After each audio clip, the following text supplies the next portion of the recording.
अस्सलाम वालेकुम नाज़रीन, मैं आपका मेजबान अबू बकर वानखीब। आप देख रहे हैं आजाद न्यूज।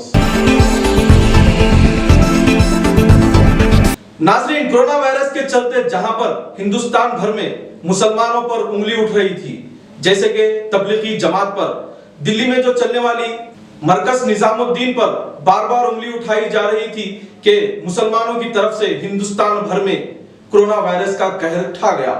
और वहीं पर आज हिंदुस्तान के मुसलमान अपना प्लाज्मा ब्लड यानी प्लाज्मा खून देने के लिए लाइनों की कतार लगा के खड़े हैं, जहां पर हमेशा हिंदुस्तान भर में मुसलमानों के खिलाफ उंगली उठाई जाती है।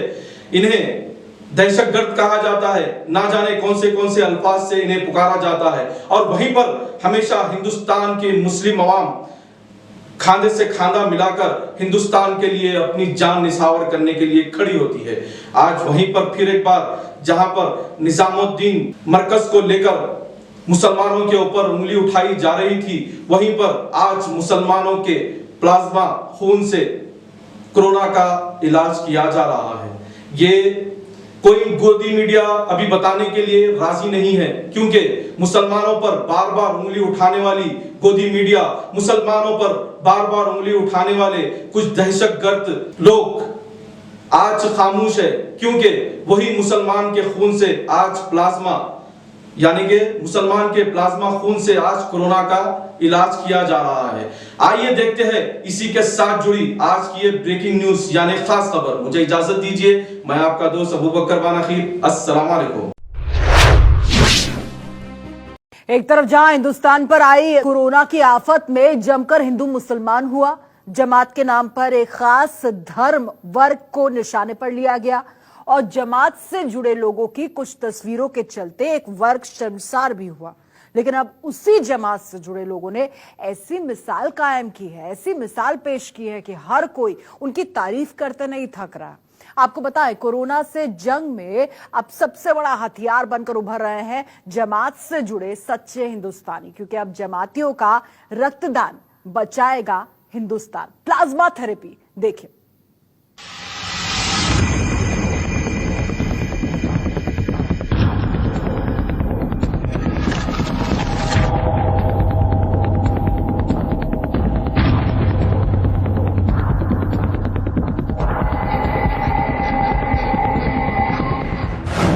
तबलीगी जमात पर जमकर लगे आरोप।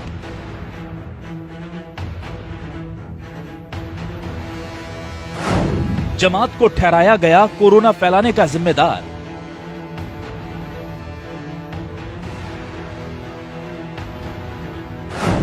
खुदा ने खून एक ही बनाया, कुदरत ने एक बार फिर दिखाया।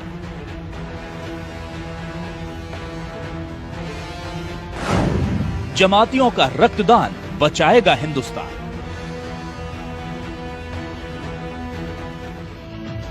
जिन जमातियों पर कोरोना वायरस फैलाने के नाम पर जमकर हमले हुए, जिस जमात की वजह से पूरे मुल्क में खास समुदाय के लोग निशाने पर आ गए, आज वही पूरे देश के लिए मिसाल बनकर खड़े हैं। इनसे मिलिए, ये हैं मुंबई के प्लाज्मा डोनर। मुंबई के रहने वाले ये डोनर भी उसी जमात का हिस्सा हैं जिस पर इस मुल्क को बीमारी देने के इल्जाम लगे थे, और अब कोरोना से जंग जीतने के बाद वही इसकी दवा बनकर अपना खून देने मुंबई के अस्पताल पहुंचे हैं।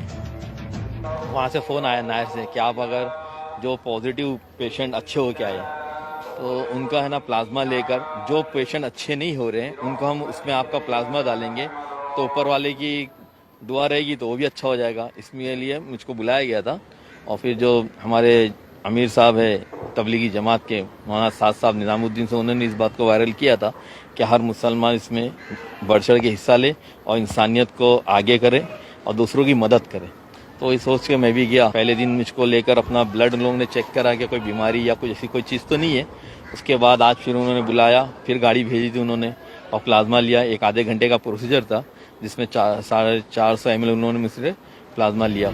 ये शख्स अकेले ऐसे डोनर नहीं, तवरेज भी उन्हीं लोगों में से एक हैं जो अपने जिस्म का खून देकर कोरोना की दवा बनने के लिए खुद चलकर अस्पताल पहुंचे हैं। दिल्ली से ही जमातियों को लेकर विवाद शुरू हुआ था और उसी दिल्ली में तवरेज जैसे लोग लोगों की जान बचाने के लिए आगे आए हैं।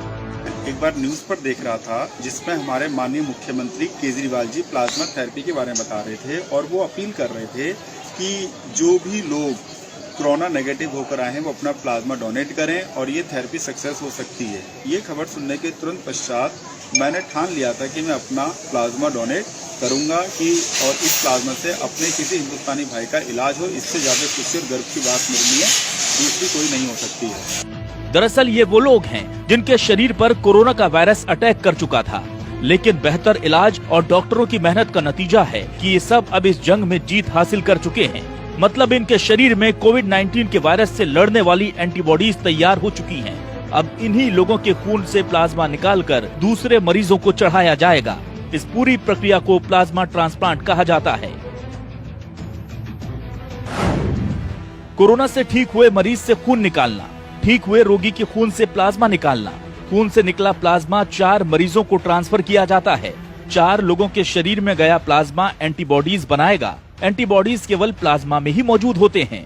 प्लाज्मा में मौजूद एंटीबॉडीज वायरस से लड़ते हैं। जिसके एंटीबॉडीज वायरस को हरा चुके होते हैं, उसके एंटीबॉडीज दूसरे शरीर में भी एक जैसा व्यवहार करते हैं। यानी एक ठीक हुए रोगी का प्लाज्मा 4 और मरीजों को ठीक कर सकता है।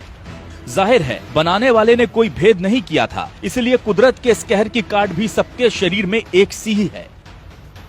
और अब इसी नेमत के जरिए कोरोना को हराने का बीड़ा उठाया गया है।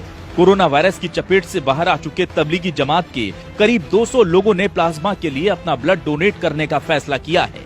इसमें से ज्यादातर लोग दिल्ली से ही हैं और अपना प्लाज्मा वही डोनेट करेंगे। इन सभी के प्लाज्मा का उपयोग दिल्ली में भर्ती अभी मरीजों को ठीक करने के लिए किया जाएगा।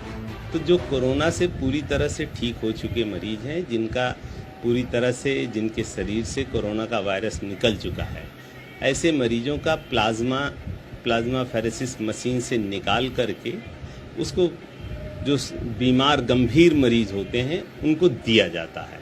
और ऐसा देखा गया कि उनके अंदर जो है काफ़ी पॉजिटिव रिस्पांस आए। जो लोग वेंटिलेटर पर थे वो जल्दी वेंटिलेटर से हटा लिए गए और स्वस्थ होकर जाने लगे। इस पूरे मसले पर institute of liver and biliary science के सूत्र बताते हैं कि अभी दिल्ली में तकरीबन 200 प्लाज्मा यूनिट्स की जरूरत है। जो व्यक्ति 2 बार लगातार टेस्ट में नेगेटिव आ जाता है और 7 दिन तक ठीक रहता है, उसका प्लाज्मा लिया जा सकता है। दिल्ली के अलावा भी पूरे देश में जमात से जुड़े कई लोग प्लाज्मा डोनेट करने के लिए आगे आ रहे हैं। बुरे वक्त में जमात से जुड़े इन लोगों ने इंसानियत की मिसाल पेश की है। प्लाज्मा डोनेट करने वालों ने ये साबित कर दिया कि कुछ लोगों की नासमझी के कारण पूरी जमात को कोसना ठीक नहीं, क्योंकि इबादत चाहे खुदा की हो या भगवान की, हर मजहब यही सिखाता है कि हर मुमकिन मदद करो इंसान की। जिस कोरोना के कहर ने समाज में बड़ा अलगाव पैदा करने की कोशिश की थी, आज उसी के इलाज के कारण कई मुस्लिमों का खून हिंदुओं की रगों में दौड़कर ये पैगाम देगा कि हमारे मजहब चाहे अलग हों, कुदरत की नजर में तो हम एक ही हैं।